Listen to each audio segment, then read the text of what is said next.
I think one of the biggest misconceptions about mental health right now is the whole self-care aspect and thinking that it's only about indulgence.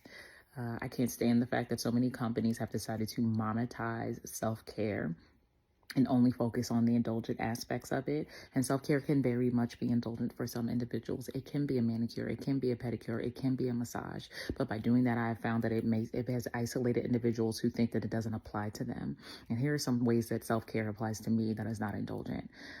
One, plugging my phone in across the room when I go to bed. So it's not the first thing that I wake up to and touch, and it's not the last thing I wake up, I deal with and scroll at the end of the night. Two, not answering every single call and responding back with like, if I do not have the bandwidth to have a conversation, stating that I don't have the bandwidth to have the conversation.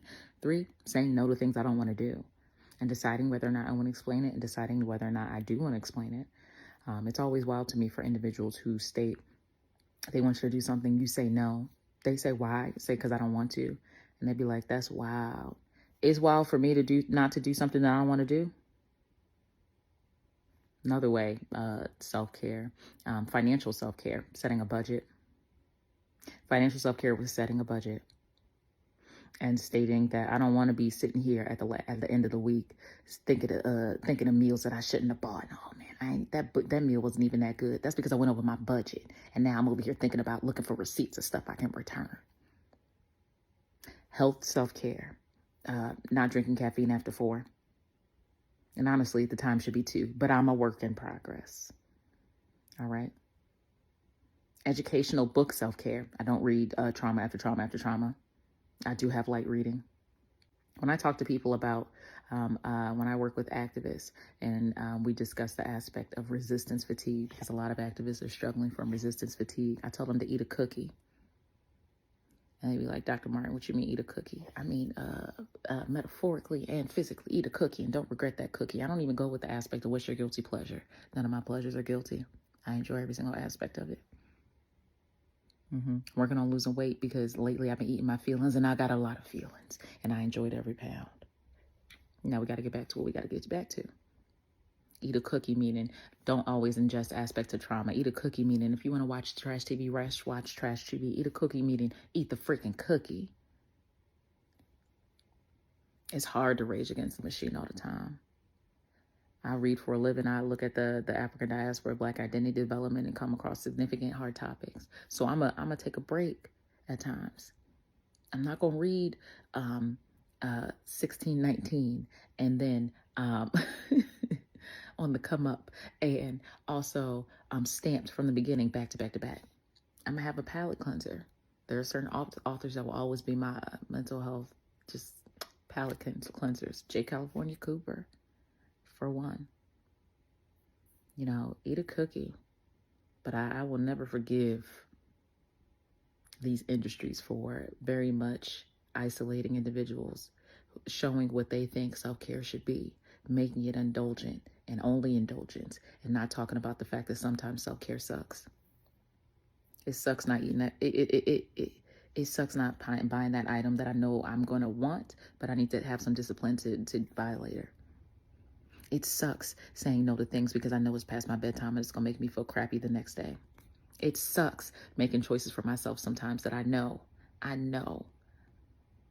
will be difficult for others. Like, I don't physically want to be at this event. I know you want me to be there. And sometimes I have a habit of prioritizing other people's feelings over that. So it sucks having that stint of grief over a decision that was good for you, possibly not so good for someone else. And you still care about their feelings because you love them. It sucks. Self-care is not always indulgence. You know what? Sometimes with my patients, instead of mentioning it as self-care, I state it as self-discipline. And that aspect of it actually makes it easier for some people, not for all. And also breaking it down to different aspects of self-care. I talk about financial. I talk about self-care relationship with self, self-care relationship with others, self-care relationship with family. I talk about food self-care, health self-care, sleep self-care. I talk about work self-care. Maybe sometimes y'all need to break it down. It doesn't have to be indulgent. And a lot of times it's not. And that's why sometimes when it's hard to stick with it because it's like, oh, well, this isn't really, it just doesn't feel good. Everything don't feel good all the time. Sometimes we got to play the long game. Because you know what feels good every single time? Eating a cookie every single time. You know what don't feel good every single time? Not fitting that outfit that I thought I could wear.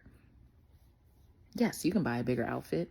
And if that's what you want to do, that's what you want to do. But there's also the fact of acknowledging that, like, it's the difference between giving yourself grace and making excuses. Because treating myself could also mean, girl, eat some fruit and some almonds.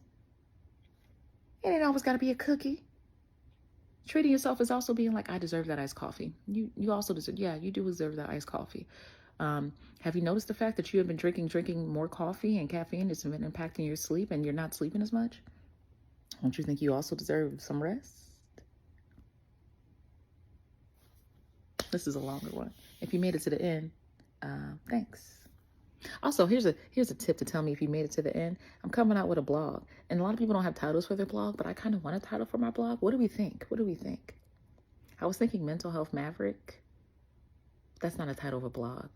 But also someone told me it was corny, and I said that's okay because I'm corny. I was thinking the Rocky Roundup, but only like day ones actually call me Rocky Roundup. I was thinking Kelly's Corner, but only family calls me Kelly. I can't think of a name. What would y'all name a blog by Dr. Raquel Martin? And of course, I was thinking Dr. Martin here. But I just like names. I like branding.